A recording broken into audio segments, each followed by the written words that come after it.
Hello, Morongo Basin, and listeners around the world online at Z107.7fm.com. Here is the Z107.7 local news for Friday, September 13th, 2024. Growth is slowing on the line fire, and the smoke covering the Morongo Basin is diminishing.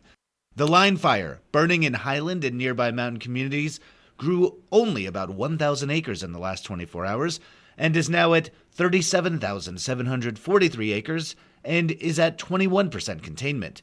Though the Morongo Basin was never facing the threat of fire, heavy smoke coverage over the last several days has impacted our area. Morongo Unified School District schools, which were closed on Wednesday and Thursday, will reopen today, though all athletic events scheduled for the weekend have been canceled. The man charged in the line fire tried 3 times to start the fire, according to the San Bernardino County District Attorney. Justin Haustenberg, 34, of Norco, is being held without the possibility of bail at the West Valley Detention Center in Rancho Cucamonga. He is facing 9 felonies related to arson and is expected to be arraigned in court today. Just 3 years ago, Measure Y funded the resurfacing of the aging runway at the Yucca Valley Airport. This week, Mayor Robert Lombardo was the special guest at the Yucca Valley Airport District Board of Directors meeting to discuss a potential partnership between the Airport District Board and the town of Yucca Valley to continue a much-needed upgrade and possible expansion of a historic and valuable community asset. Reporter Hillary Sloan joined the meeting and is here to tell you about it. Board President Gerard Noonan led the conversation about airport improvements, including refurbishing transient parking, establishing a fuel facility, and adding much-needed hangar space. Mayor Lombardo emphasized the importance of the airport in times of crisis, like wildfires or earthquakes. It serves as a vital hub for emergency operations and economic growth. Funding these ambitious projects remains a key hurdle. Mayor Lombardo encouraged the airport board to engage with the Measure Y committee to explore an avenue for financial support. Additional suggestions for next step options include contacting County Transportation Representative Dennis Woods regarding potential support. Lastly, scheduling a follow-up meeting focused on developing an emergency response plan utilizing revitalized airport facilities and resources. The discussion of Yucca Valley Airport improvements remains open and ongoing. The board understands the importance of community support and engagement and welcomes the public to future meetings.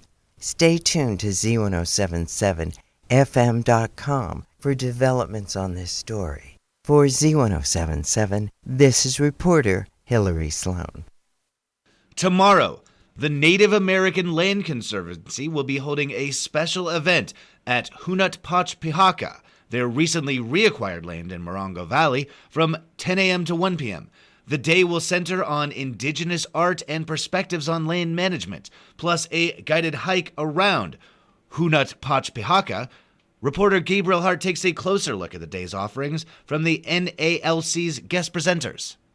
Located at the top of Big Morongo Canyon, the property at Hunut-Pachpihaka, or Bears Water, is a shade-covered wonder with a running river alongside the NALC's new educational center. Speaking Landscapes is a program offered by the NALC, where the community can take part in workshops from cultural educators, artists, and land managers with a focus on traditional and contemporary lives, values, and futures of Native people. Mountain Cahuilla Rose Ann Hamilton is a highly regarded traditional Cahuilla basket weaver and educator who has been sharing her art and history with many communities both regionally and nationally for many years. Maidu and Chemehuevi Alicia Adams is a traditional artist and educator at the Chemehuevi Cultural Center located in Havasu Lake, California. Registration is required as space is limited. For a link to register, please visit a link at this story at Z107.7fm.com.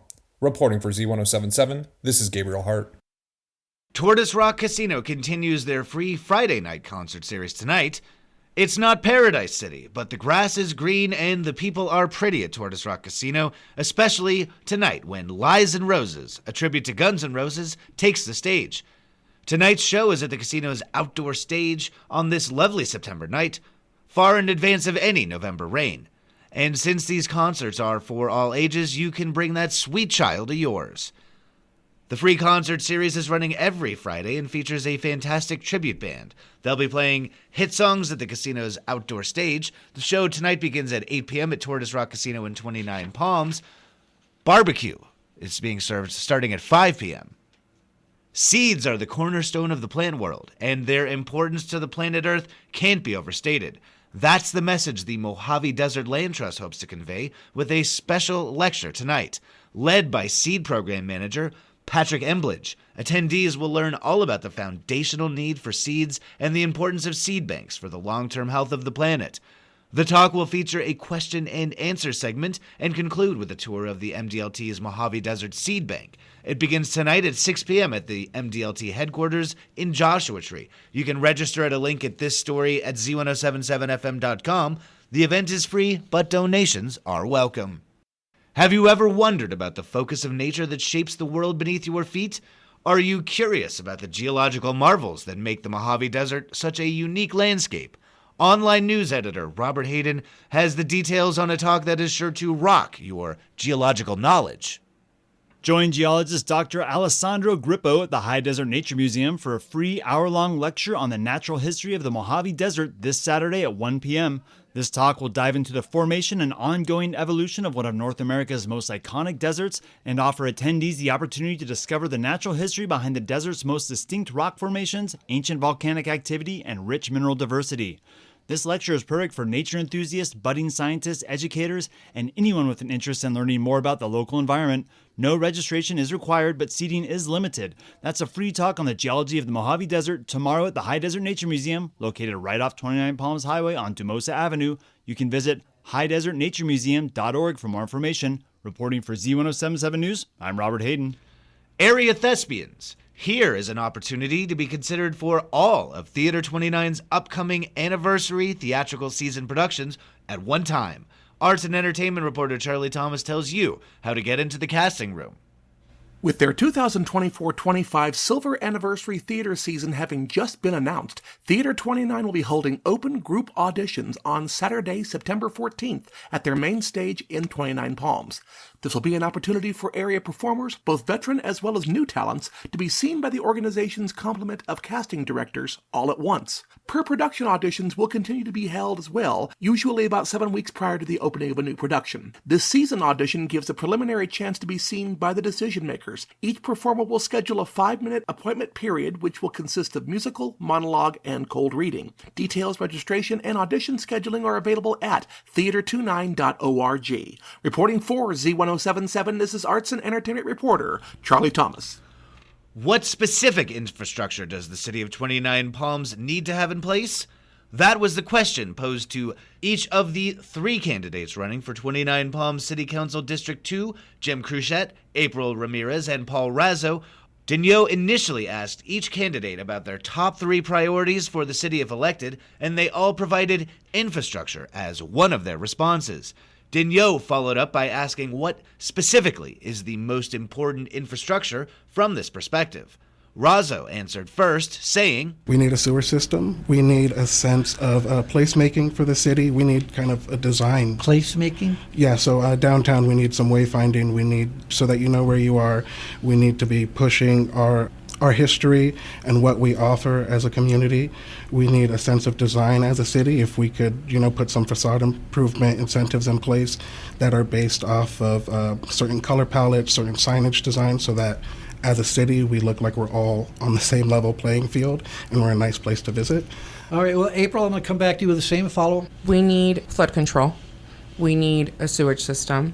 We need a domestic violence shelter, and we need a homeless shelter. Before we can do anything else, we have to have our basics taken care of. All right. And Jim, same question to you. Of course, long term, I would look at a sewage system. I think that's going to have to go into our planning. I would also look into, we've talked about the fact that tourism is very popular in 29 Palms. In fact, that's one of our main tenets of what we bring people out for. I'd like to see some venues for both music and the arts works that helps draw people out here and enjoy the desert. And then I'd like to follow up on a thing. Talking about attaining housing and getting into housing, and this has to do with infrastructure because I worked on the Planning Commission, and we had an ordinance that in single-family housing, you had to build a garage. If somebody wants to put a roof over their family's head, why are you making them do a garage if they're okay with a carport? So we had that requirement removed, and what you've done when we do something like that is you've lowered the cost of building a house by about $50,000 to $60,000. And I think it's those kind of things that we can do. Look at where can we make housing attainable, and I think that's part of our infrastructure. You can hear their full conversation by listening to the Z107.7 Up Close show as a podcast at our website, Z107.7fm.com, or wherever you get your podcasts. On today's Up Close show, Gary Daigneault will be hosting a candidate forum for Morongo Unified School District Area 1. Incumbent Robert Hamilton will be joined by challengers Carolee Hargrove and Johnny Ward. Gary Daigneault will introduce the candidates and then ask a series of questions gathered from community members. Be an informed voter. Tune in for the School Board Candidates Forum at 10 a.m. today, live here on Z107.7 FM. And finally, if you're wondering who's hiring right now, Copper Mountain College is holding a massive job fair next week, featuring employers from dozens of industries. The college's Career Services is hosting the 2024 Job Fair and Resource event in partnership with the San Bernardino County 3rd District Supervisor Don Rao, San Bernardino County, America's Job Center of California, and the Employment Development Department of the State of California. Employers from state, county, and local government agencies will be on hand looking for new hires, as well as dozens of private businesses from across Southern California. The event will be held Wednesday from 10 a.m. to 2 p.m. in the Bell Center on the campus of Copper Mountain College. There is special support available for CMC students and alumni. If you are seeking assistance, including a professional outfit, resume building, and training with interviews, the Copper Mountain College Career Services can help with these at no cost. That's our local news. Hear local news 7 times a day, 7 days a week at 7, 8, 9, noon, 4, 5, and 6.